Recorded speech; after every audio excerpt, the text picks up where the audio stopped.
Bonjour à tous, j'espère que vous allez bien. Bienvenue et merci d'être avec nous en compagnie de Vapelier. Aujourd'hui, test revue liquide, puisqu'on s'en va chez Refind e-Liquid tester le Aviator. Liquide disponible dans un conditionnement de 10 ml au tarif de 5,90 €, notamment chez notre partenaire. Il est sur un ratio PGVG de 50-50, c'est-à-dire 50% propylène glycol, 50% glycérine végétale, et sur le taux de nicotine de 0, 3, 6 et 12 mg. Avant de passer en gros plan pour le détail de l'emballage et de la fiole, je vais vous en lire la description.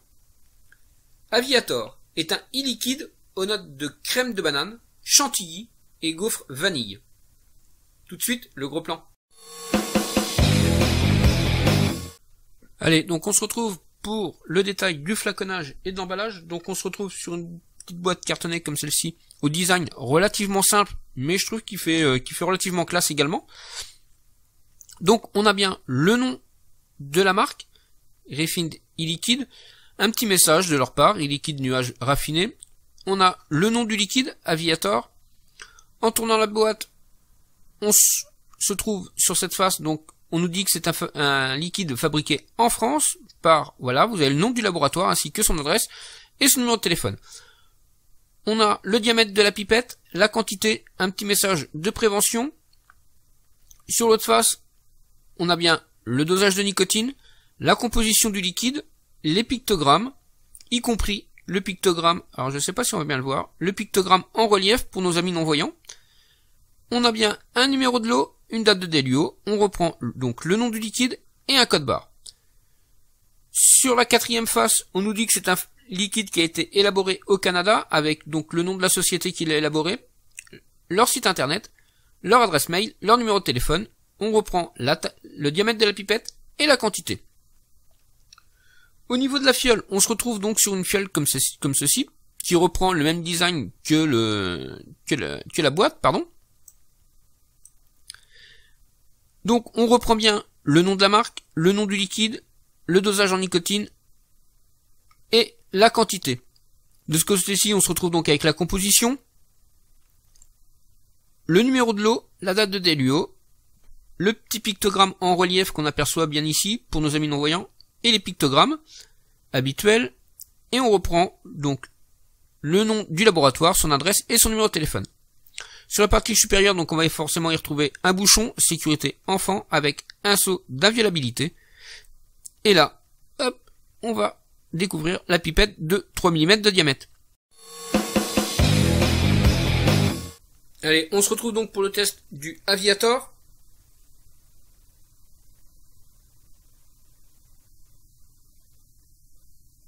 Alors au nez, je vais ressentir une banane, et j'irai même plus un bonbon banane.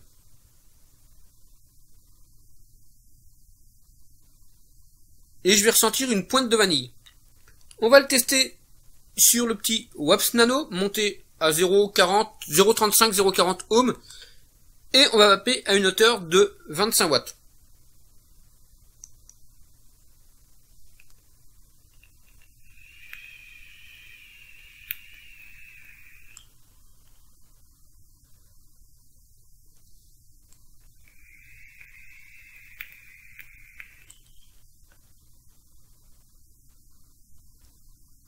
On a plutôt une belle vapeur, on est sur du 50-50.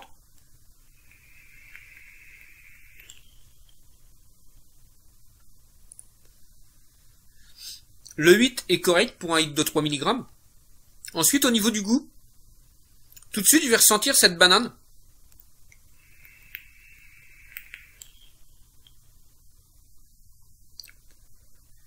Et j'ai même tendance à dire que c'est une banane un peu bonbon. Comme les fameux bonbons en forme de banane, plus ou moins exagérés.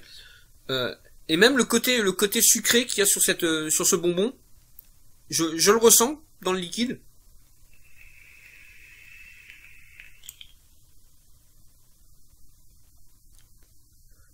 Et à l'expiration, je vais avoir cette gaufre qui arrive.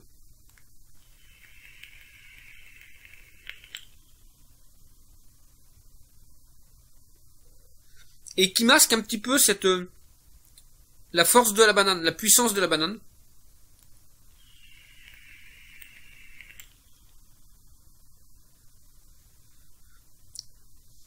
Donc pour résumer, je vais ressentir ce bonbon banane qui va arriver tout de suite, bien présent.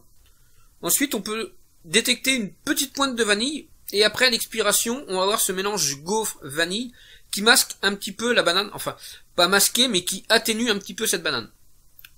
Voilà pour le test, on se retrouve pour le débrief. Donc nous voilà pour le débrief de ce Aviator de chez Refined e-liquide, donc liquide qui peut très bien être vapé aussi bien par un primo-accédant que par un vapoteur plus confirmé du fait de son dosage en nicotine. On va de 0, 3, 6 et 12 mg. Donc 12 mg, ça peut tout à fait convenir à un primo-accédant qui a déjà commencé la vape et qui a commencé à déjà diminuer son taux de nicotine, ou alors un primo-accédant qui fumait à peu près à peine un paquet par jour. Enfin voilà, c'est mon avis. Moi je préfère faire comme ça. Et par rapport à son ratio PGVG, tout simplement aussi, parce que le 50-50, c'est je veux dire que c'est un petit peu un passe-partout, puisqu'il peut être aussi bien vapé en dripper, comme je l'ai fait lors du test, ou alors il peut être vapé sur des petits cléromiseurs avec les petites résistances, ou alors quelque chose de plus imposant, ou tout simplement sur des atomiseurs reconstructibles, hein. Il y a aucun souci pour ça. Donc au niveau du goût, on est bien sur un liquide avec une forte présence de banane et de bonbons banane, et la gaufre qui va arriver, gaufre vanillée qui va arriver derrière. Après, au niveau de la chantilly, je la ressens pas trop, je ressens pas trop le crémeux de ce liquide. Mais néanmoins, ce liquide peut très bien être vapé à n'importe quel moment de la journée. Ça, c'est une fois de plus, pour ceux qui me suivent régulièrement sur le Vapelier. C'est très subjectif, comme j'ai l'habitude de le dire. Il peut éventuellement faire un all day. Alors, moi, personnellement, c'est pas un liquide que j'ai apprécié. Moi, c'est plutôt ce bonbon banane qui me gêne. Voilà. Sinon, au niveau de la gaufre, j'ai pas grand chose à dire sur la gaufre, mais sur ce bonbon banane, voilà, ça me gêne un petit peu. Surtout ce bonbon banane qui me gêne. Au sein du Vapelier, il a obtenu la note de 4,51, donc ce qui en fait un top jus. La vidéo touche à son terme. Je vous souhaite une bonne journée, une bonne vape, et je vous dis à bientôt pour de nouveaux tests.